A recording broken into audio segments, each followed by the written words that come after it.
You're exhausted. You finally get into bed, and your brain decides it's meeting time. You lie there, waiting to switch off, but your body acts like it missed the memo. The real problem isn't a lack of effort, it's timing, stimulation, and design.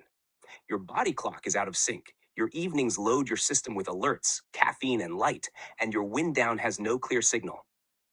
Today, you fix that. You'll align your circadian rhythm, lower overstimulation, and build a wind down that works every night, even on busy days. By the end, you'll have a 2-minute plan you can start tonight, a friction setup that protects your routine, and a way to handle a racing mind without lying awake. Coming up, you'll anchor your wake time, set a caffeine cutoff that actually helps, turn your phone from a sleep thief into a helper, and run a simple wind down that makes sleep feel like the obvious next step. Sleep is a timing game. Your brain runs on a 24-hour rhythm that tells hormones, temperature, and alertness when to rise and fall. When that rhythm drifts, you feel tired at the wrong time and alert at the wrong time. Light in the morning pulls the clock earlier. Bright light late at night pushes it later. Caffeine extends alertness long past the last sip. Long naps and late lie-ins confuse your internal schedule. To fix this, you set one anchor, a consistent wake time. Choose a time you can hold 7 days a week, then keep it within a 30-minute window. If you need to shift it earlier, move in 15-minute steps every 3 days. The first few mornings may feel rough. That sensation passes as the rhythm adjusts. As soon as you wake, get outside light. 10 minutes on a clear day, 20 minutes if it's overcast. Stand near a window if you can't go out, but go out when possible. Morning light sets the direction for your day. Keep your first strong coffee for 90 minutes after waking to let your natural alertness rise and to prevent an early afternoon crash. If you wake at 7 a.m., aim for coffee after 8:30 a.m. Your evening light matters just as much. In the last hour before bed, keep screens dim, switch on warmer lamps, and avoid bright overhead lighting. You don't need to make the room pitch black at 7 p.m. You just need a steady dimming curve in the final hour. Think dimmer switch, not light switch. If you fall asleep after 11 p.m. but want to move earlier, reduce strong light exposure after 9 p.m. and get morning light tomorrow. That combination is the most reliable way to shift the clock in a direction that helps sleep. Caffeine has a long tail. Its half-life in adults runs around 5 to 7 hours, which means a 4 p.m. coffee still drives alertness at 10 p.m. If you want lights out at 10:30 p.m., set your caffeine cutoff at 2:30 p.m. at the latest. If you're sensitive, move it to 1 p.m. Swap to decaf or tea with lower caffeine after that. This isn't about perfection. It's about removing the block that keeps you wired when you want to wind down. Avoid long naps. If you need one, cap it at 20 minutes and keep it before 3 p.m. Longer naps drain sleep pressure and make it harder to fall asleep on time. Keep dinner 2 to 3 hours before bed. Large meals right before bed increase disturbance. If a late dinner is unavoidable, keep it lighter and stop eating at least 90 minutes before lying down. Movement locks in the rhythm. Get a brisk 10-minute walk outside before midday today. If you train hard, finish vigorous sessions at least 3 hours before bed. Gentle stretching or a slow walk in the last hour is fine. If you sit a lot, stand up every hour and move for 2 minutes. That small circulation change supports energy across the day and helps you feel naturally sleepy at night. Next, you'll set friction in under a minute so your phone and lights stop running the show. Overstimulation is the second big driver of wired, tired nights. The mix is predictable. High contrast light from screens, a stream of alerts, late caffeine, alcohol close to bed, heavy meals, and intense tasks close to lights out. Your nervous system reads that as a signal to keep going. Alcohol can make you feel drowsy, but it fragments sleep. Hold your last drink 3 hours before bed and keep it moderate. Nicotine and certain decongestants and painkillers also act as stimulants. If you use them, avoid them in the last few hours. Screens aren't the enemy, but high brightness and fast-paced content stretch alertness. In the final hour, choose low-key inputs. Reading a physical book or an e-reader on low brightness beats high-tempo clips. If you watch TV, sit a bit further back, dim the room, and put the set on a warm color temperature. If you need your phone near you, switch on Do Not Disturb and app limits in the last 90 minutes. Move prompt heavy tasks earlier in the evening. After 9 p.m., keep your inputs boring on purpose.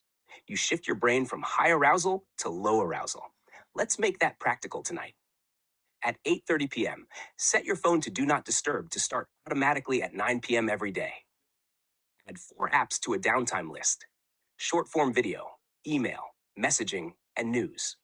Make those apps ask for an override in the last hour before bed. Keep your charger outside the bedroom, or at least across the room. Place a book on your pillow right now so it's the first thing you see. Pick a warm lamp for your bedside and leave overhead lights off after 9:30 p.m. These changes lower stimulation without willpower. You're not fighting yourself, you're removing triggers. Next, you'll set a wind down you can start tonight with a 2-minute reset that calms a racing mind. You can't force sleep, you create conditions where sleep happens. A clear wind down signals safety and closure. Tonight, you'll use the 60-30-10 method. 60 minutes before lights out, wrap the day. Write tomorrow's top 3 tasks on a card or in your notes. If a thought is unfinished, write the next action, not the whole plan. Close your laptop. Do light chores or prep tomorrow's bag. 30 minutes before lights out, switch to low-key activities: gentle stretching, tidying a small area, or reading. Keep conversations simple. 10 minutes before lights out, run a downshift, a brief breathing pattern with a long exhale, a warm shower, or both. A warm shower 20 to 30 minutes before bed helps your core temperature drop after, which supports sleep onset. When you lie down, read a few pages of something steady. Set a soft mental cue like "not now, tomorrow" when new tasks pop up. If you're not asleep within 20 minutes, get up and sit somewhere dim. Read until you feel sleepy, then return to bed. You're teaching your brain that bed equals sleep, not a place to ruminate. Here's a simple 2-minute downshift you can use tonight. Sit upright. Inhale through your nose for 4 seconds. Pause for 1. Exhale through your nose for 6 to 8 seconds. Repeat for 10 cycles. Keep your attention on the feeling of air leaving. A longer exhale nudges your system into a calmer state. Keep it light. No forcing. If your nose is blocked, exhale slowly through pursed lips instead. You can also add 2 minutes of progressive relaxation. Start at your feet. Gently tense for 3 seconds. Release for 5 and move up the body. You're not aiming for perfection. You're sending a clear, repeated message that it's safe to settle. Environmental tweaks help. Keep your bedroom cool, around 17 to 19 degrees Celsius. If that's hard, use a fan to move air. Use blackout curtains or a good eye mask to cut late light. If you live with noise, keep foam earplugs by the bed. If you share a bed, agree on a wind down rule: devices off, warm light only, and a simple check in before reading. Move TV and laptops out of the bedroom if you can. If not, draw a firm line. After the wind down begins, the bed is device free.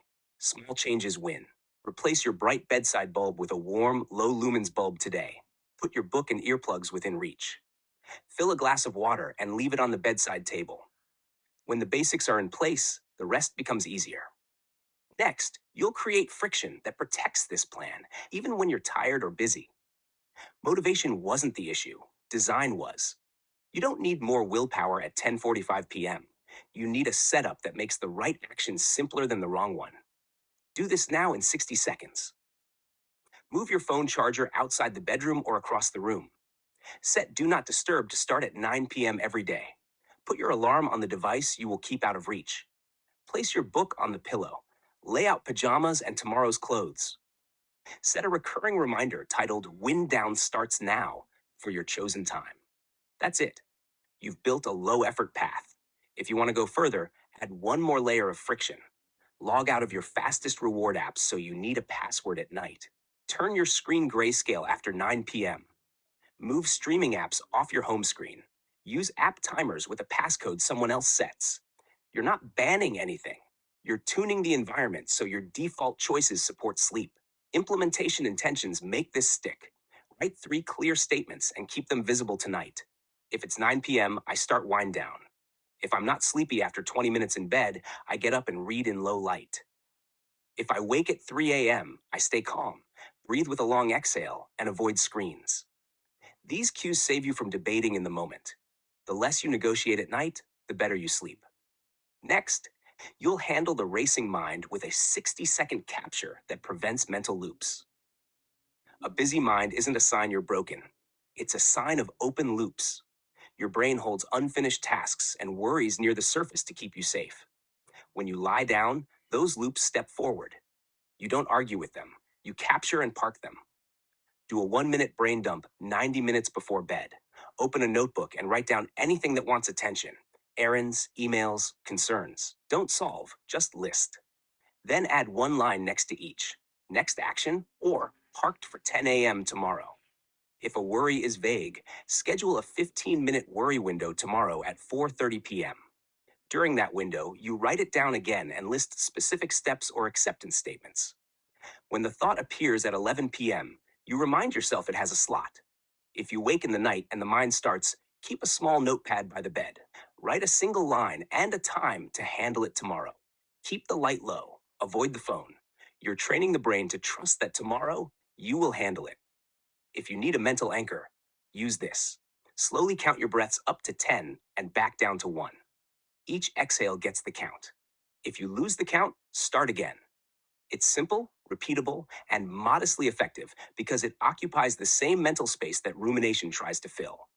If you prefer something physical, place one hand on your belly and track the rise and fall for 10 cycles. Both methods are tools, not tests. They help you ride out wakefulness without stress. Track progress by behavior, not by obsessing over numbers. Write a simple weekly checklist today. Wake time within 30 minutes, morning light, caffeine cutoff, wind down, lights dim, phone out of reach. Tick the behaviors you complete. When a day goes off track, apply never miss twice. If you skip the wind down tonight, you start it tomorrow, even if it's shorter. If you over caffeinate today, cut back to your curfew tomorrow. That rule prevents a blip from becoming a slide. Add stacking. Each week, layer one more small habit. Week 1, set wake time and morning light. Week 2, add caffeine cutoff. Week 3, add the 60-30-10 wind down. Week 4, add the 2-minute downshift. Week 5, move the charger. Week 6, set app limits. 6 weeks sounds long, but you're building something durable. Here's your 2-minute plan for tonight so you finish with momentum. Decide your wake time for tomorrow and set your alarm now. Set Do Not Disturb to start 90 minutes before bed. Place your book on the pillow. Move your charger away from the bed. Choose your wind down start time and set a repeating reminder. That's enough to start. Tonight, follow your 60-30-10. If you're awake after 20 minutes in bed, get up, read, and return when sleepy. If you wake in the night, use long exhales and keep lights low. If you slip, you don't start from zero. You start from the next step. You build a new identity, a person who protects sleep by design, not by chance. You create friction that makes the right action easier and the wrong action slower. You use 2 minutes to set your room, your phone, and your next step so the night runs itself. You stack one habit each week so change feels steady and realistic. You design for your worst day so a busy evening doesn't erase your progress. You apply never miss twice so a miss ends fast and momentum returns. Start tonight. You're not chasing sleep anymore. You're building it.